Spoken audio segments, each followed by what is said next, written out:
শেখ হাসিনা সরকারের পতনের পর বাংলাদেশের রাজনৈতিক পরিস্থিতির উপর চোখ রাখছে গোটা বিশ্ব।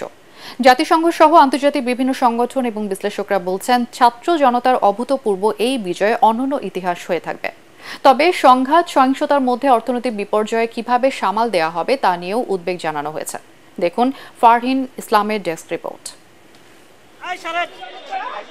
বাংলাদেশে অন্তর্বর্তীকালীন সরকারের প্রধান উপদেষ্টা হতে যাচ্ছেন নোবেলজয়ী অর্থনীতিবিদ ডক্টর মোহাম্মদ ইউনূস।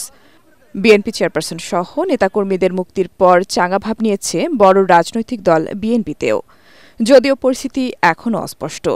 চলমান রাজনৈতিক অস্থিরতা ও অনিশ্চয়তার ছায়া সহিংসতা লুটতরাজ বড় ধরনের আশঙ্কার সৃষ্টি করেছে জনমনে।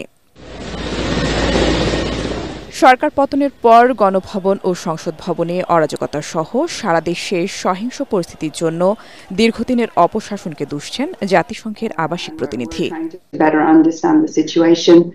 আমি মনে করি তরুণদের ভূমিকা এখানে অবশ্যই ইতিবাচক উন্নয়নের গতিধারাকে অব্যাহত রাখবে। এক্ষেত্রে জাতিসংঘ প্রযুক্তিগত এবং বিভিন্ন ধরনের সহায়তা করতে প্রস্তুত। বাংলাদেশের উজ্জ্বল ভবিষ্যতের জন্য বাংলাদেশের জনগণের সাথে কাজ করে যাব আমরা। চলমান অস্থিরতায় বাংলাদেশে নিজ দেশের নাগরিকদের ভ্রমণে সতর্কতা জারি করেছে যুক্তরাষ্ট্র। বাংলাদেশে অন্তর্বর্তীকালীন সরকার গঠনে গণতান্ত্রিক মূল্যবোধ, আইনের শাসন এবং বাংলাদেশের ইচ্ছার প্রতিফলন দেখতে চায় তারা। আমি মনে করি এই ক্রান্তিকালীন সরকার গঠন, যেখানে দেশের তরুণদের ভূমিকা থাকে, তা ইতিবাচক উন্নয়নের ধারা অব্যাহত রাখতে এবং দেশ এগিয়ে নিয়ে যেতে সহায়তা করবে। বাংলাদেশের চলমান পরিস্থিতি নিয়ে উদ্বিগ্ন ভারতও। প্রতিবেশী দেশ হিসেবে এবং বৃহত্তর দক্ষিণ এশীয় অঞ্চলের সীমানা হিসেবে ভারতের সামগ্রিক নিরাপত্তাকে বাংলাদেশ প্রভাবিত করে বলেও জানান ভারতের কূটনীতিকরা। এমন কিছু হবারই ছিল, কিন্তু এরপর কি হবে?